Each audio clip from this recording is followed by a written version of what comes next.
tulikuwa kwanza na ujenzi wa barabara kilomita 13 za lami, tukazimaliza. Sasa tunamalizia ujenzi wa barabara kilomita 10.1. Hizi ni lami nzito za viwango vikubwa. Kwa hizi lami nzito ndani ya mji wetu, lakini bado tuna lami nyepesi ambazo nazo kwa kipindi cha miaka 5 tumeongeza kilomita 5 ya lami nyepesi. Kwa ndani ya miaka 5 hii barabara za lami tumeongeza kilomita 28.1 kwa manispaa ya Songea. Kwa manispaa ya Songea. Hiyo ni lami. Tumetengeneza barabara za changarawe, tumeziimarisha, zimekuwa nzuri zaidi.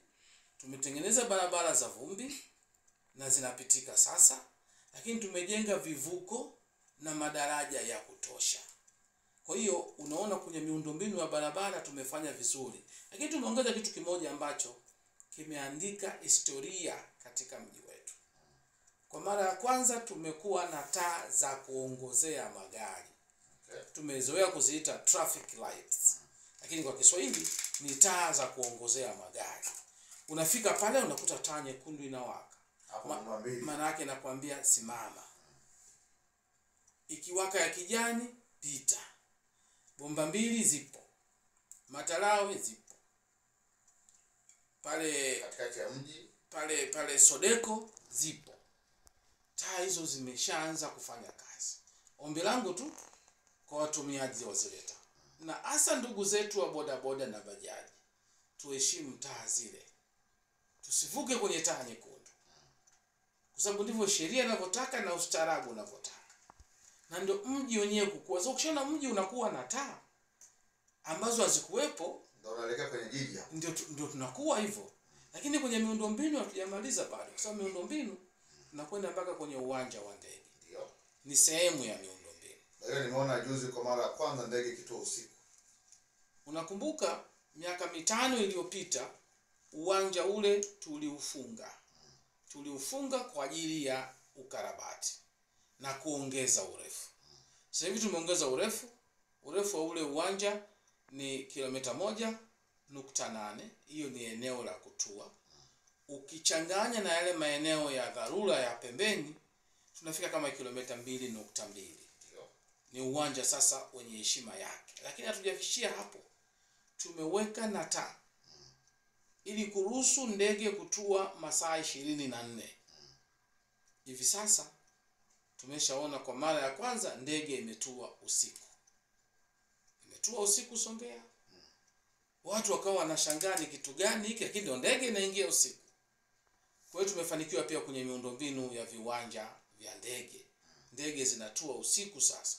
Lakini pembeni unaona kuna ujenzi wa jengo jipya la abiria. Ili jengo la zamani ni dogo sana. Limefinywa sana. Haliwezi kufanya shughuli zake kama kawaida. Idadi ya abiria imeongezeka. Na tunataka tuongeze miruko. Kwa hiyo jengo haliwezi kututosha tena. Tunajenga jengo jingine pale pembeni, liko kwenye hatua za mwisho kabisa za kumaliziwa ili tuweze kufanya vizuri. Watu wanaweza wakajiuliza uwepo wa ndege Songea una manufaa gani kwa wakazi wa Songea mjini? Manufaa ni makubwa sana. Kwa sababu kwanza inaonyesha kukua kwa mji. Mji mdogo huwezi kuwa na uwanja wa ndege. Na ndege haziwezi kufika. Inaonyesha mji wetu sasa umekuwa ni hadhi ya manispaa kweli kweli. Ni heshima hiyo. Lakini pili, inarahisisha usafiri. Kwa ndege kutoka Songea mpaka Dar es Salaam ni saa 1. Kwa barabara ni masaa 14 mpaka 16. Kwa hiyo unarahisisha usafiri. Kuna wakati hata maskini anatakia awai aende Muhimbili, kuna dharura, utasafirishwa kwa ndege. Lakini faida kubwa zaidi ni kiuchumi. Ndege yenyewe ni biashara. Hali inavyokuja ile ndege ni biashara. Watu wamepata ajira pale uwanja wa ndege. Na ni ndugu zetu hapa Songea. Wengine wanafanya usafi, wengine wanabeba mizigo, wengine wanakatisha tiketi, wengine wako kwenye security check pale, wengine wanaongoza zile ndege kutua, wengine wanafanya usafi ndani ya ndege. Hiyo ni ajira. Wengine ni mataxi driver, wanakaa pale wanasubiri abiria. Lakini wageni wanaoletwa na ndege wanakuja kukaa kwenye hoteli zetu, kwenye guest house zetu, watakula chakula chetu, watakunywa vinywaji ambavyo tunaviuza sisi, na hao wageni wengi wanakuja kibiashara. Wanakuja kutafuta fursa za uwekezaji katika sekta mbalimbali ikiwemo viwanda, biashara, kilimo, mifugo. Unaona sasa, kumbe hawa wanakuja kuleta uchumi.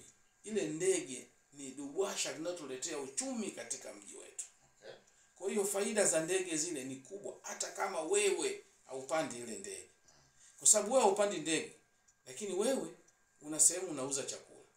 Yule anayepanda ndege anafika guest, atakuja kula chakula kwako.